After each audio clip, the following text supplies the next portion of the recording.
Ok nè.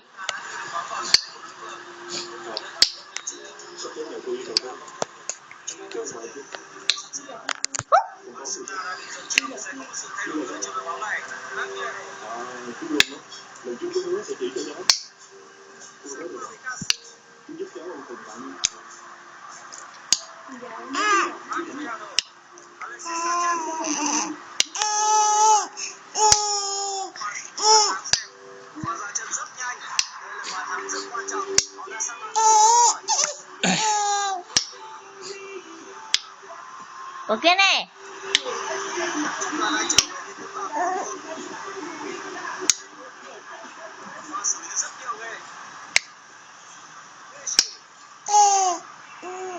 Ok nè.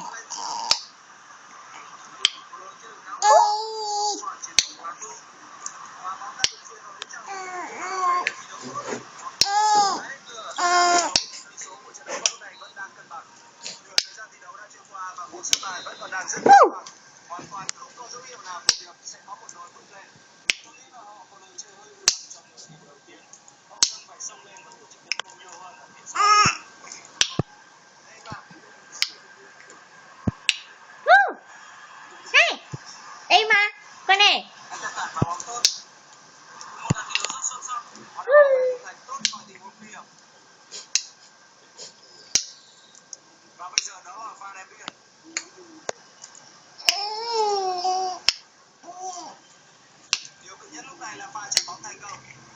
Em ơi, em ơi. Bàn tay em ôm ra.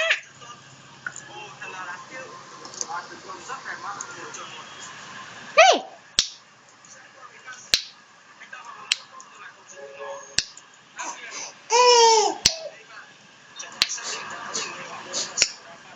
Trừng.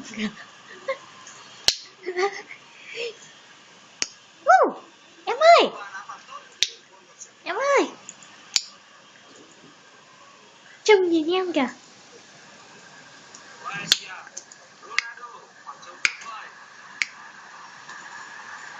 Này. Ui. Em ơi. Em ơi, nhìn mẹ mà.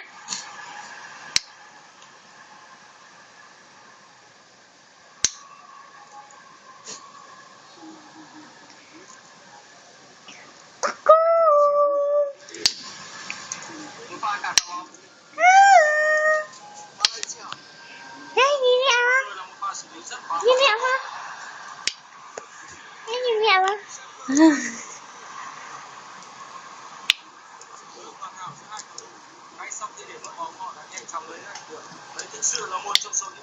Ê. Của trận đấu.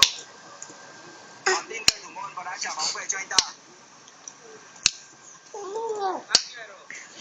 Anh ta đã thoát đi. Không, như vậy là cờ đã được dương lên. Một pha bóng không được. Em ơi. Vừa giờ là một quyết định rất khó khăn của trọng tài. Đã có tình huống bên mình. Rất khó bởi anh biết Em dặn bố à? Em ơi. Chắc chắn là cực kỳ vàng. Đó là một chiếc thẻ vàng. Không biết đây có phải Em là ơi. sự cố không nữa. Chúng ta nhìn thấy rất nhiều pha va chạm tệ hại khác trong trận đấu này rồi. Đây không phải là lần đầu tiên mà tôi của trọng tài đâu.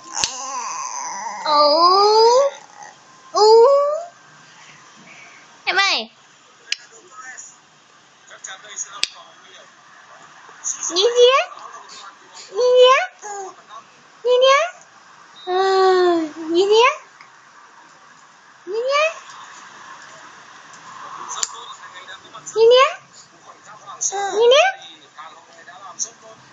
Nhìn đi á? Nhìn đi á?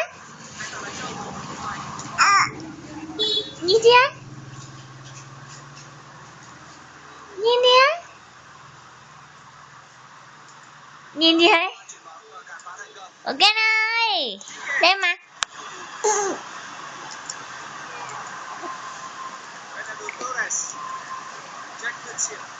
Ok này.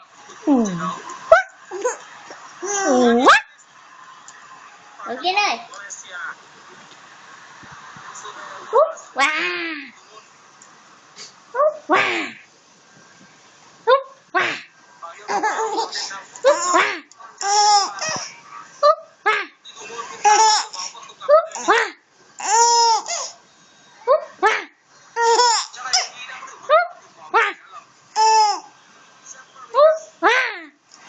Và cái này mẹ đi mà.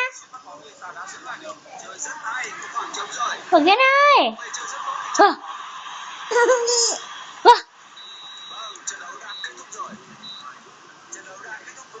vâng vâng. Ok này đi mà. Và cái này mẹ đây.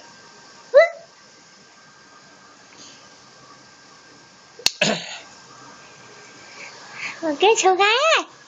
Và cái cháu gái.